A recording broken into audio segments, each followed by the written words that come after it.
What's up, guys? Vanya here again, and in front of me I have my 1/18 scale ECX Torment short course truck.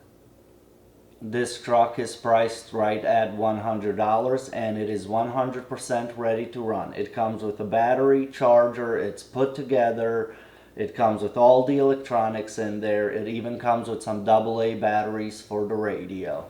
This specific model comes in two colors, this gunmetal and bright red. Both trucks come with the same color decals, but I definitely prefer this combination. Now I'm going to remove the body, kind of show you what the car has, go over everything, and give you my review, kind of let you know if this is a good starting point in the hobby, and should you spend $100 on it. Starting with the electronics, here we have the 380 size brush stock motor that came in the truck. Truck's about 2 years old now and I haven't had a single issue with this motor. It was a little bit sluggish with the stock nickel metal battery, but once I upgraded to LiPo, it woke it right up. With stock gearing, it tops out at about 22 miles an hour, and with that LiPo, it gets there almost immediately. I mean, the torque is just insane. Moving on to the servo, this is still the stock servo, except the original one did go out and I had to buy a replacement. Unfortunately, at the time when that happened, I couldn't find any other aftermarket servo that would fit in this car, so I had to just replace it with the stock one. However, this second one, it has been working great.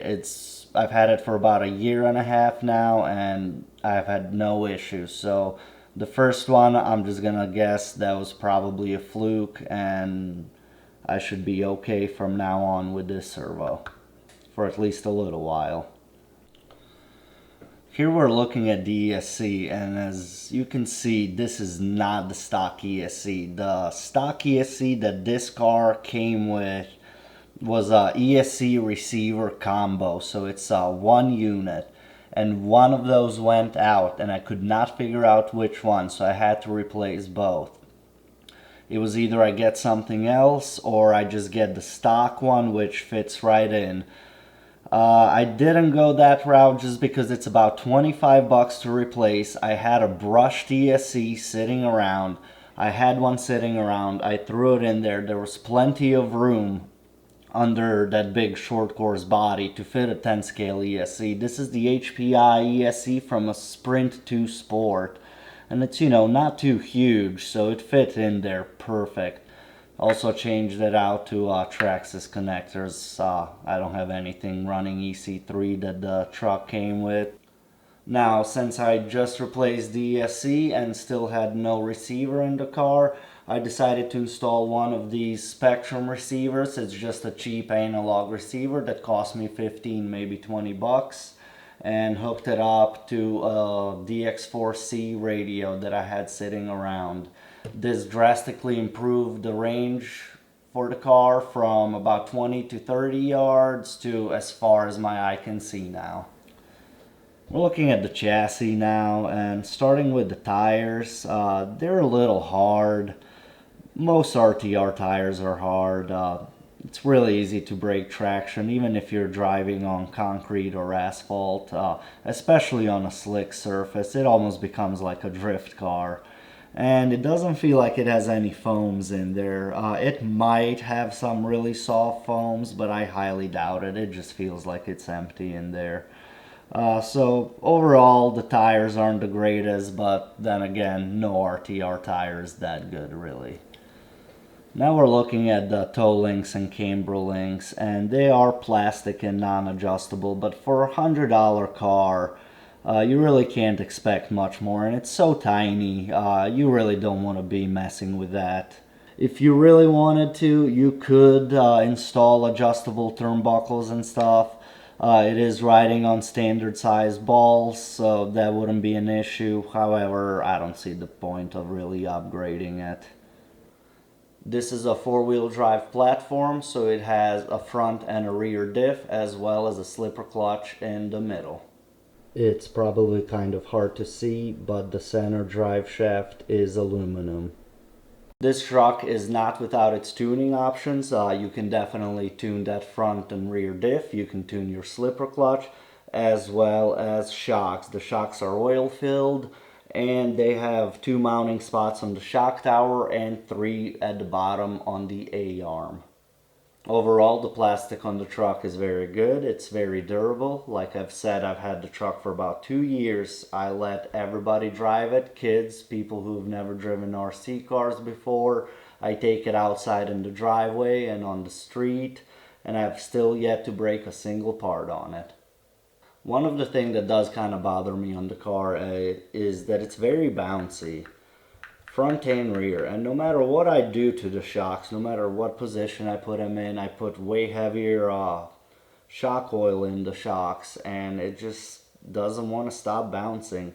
I don't know if ECX did this on purpose, or is there something wrong with the geometry, or are just those springs way too stiff for the car, but you can't really take it off-road because it's too little, and then if you do have somewhat smooth off-road surface, it's just way too bouncy to drive on. One more thing that I dislike very much about the car, it comes with mostly Phillips head hardware and it's very tiny, so it's kind of pain in the butt to work on. It takes some time to unscrew screws to put them back in. It would be nice to see something a little better, but I guess for $100, you know, completely ready to run, you can't really blame ECX for just cheaping out on a few things. Here's a little driving footage of this thing so you can see it in action for yourself and judge its performance.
So, would I recommend this car?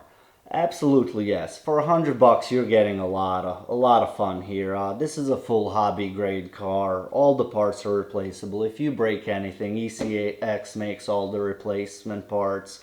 You can find them online. You can most likely find them at your hobby shop. If you're getting into the hobby, you don't want to spend, you know, $300-400 on something bigger. This is a great way to get into it, see if you like tinkering with it, see if you like working on it, see if you like driving it. It's just a nice little car. It's durable. You know, it's got a couple things wrong with it. The shocks are bouncy. It's got those Phillips head screws, but you know, you can look past that for $100. It's a great way to start out the hobby.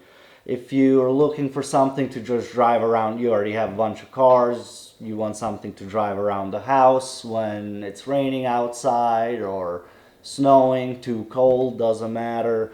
This is a great way to kill the time while you wait for the weather to clear up. Alright guys, thanks for watching. Hopefully I've helped you make a decision whether or not you want this car. If you've liked this video, smash the like button. Subscribe to stay up to date on what we're doing. And again, thanks for watching, and I'll see you next time.